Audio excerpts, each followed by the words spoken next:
Des comprimés, des sirops, des suppositoires, des pommades et des poudres.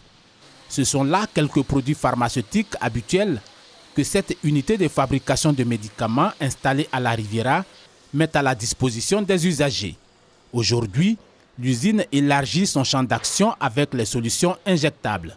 Le résultat d'une volonté politique affichée qui incite à investir dans ce secteur avec pour objectif de réduire la facture de l'importation.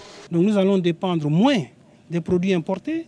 Ça va faciliter l'accès aux médicaments parce que ça va permettre de réduire les coûts pour les médicaments. Donc l'accès, si on produit localement au lieu d'importer, qu'est-ce qui va se passer? Évidemment, les malades pourront avoir beaucoup plus facilement les médicaments parce que ce sera un coût moins élevé.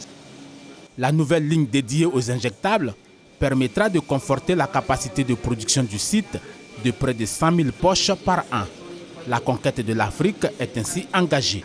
Après la Côte d'Ivoire, continuer à rayonner sur le reste de l'Afrique, en commençant bien sûr par l'Afrique de l'Ouest, s'étendre sur l'Afrique centrale et l'Afrique de l'Est.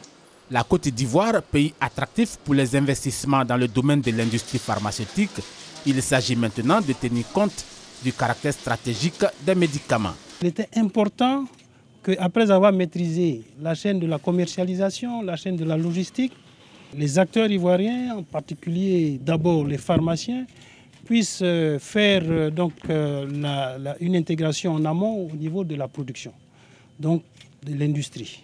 Le secteur pharmaceutique ivoirien, c'est aujourd'hui 9 unités de production, dont seulement 5 actives, 700 officines, 10% de la demande nationale, 100 milliards de francs CFA générés.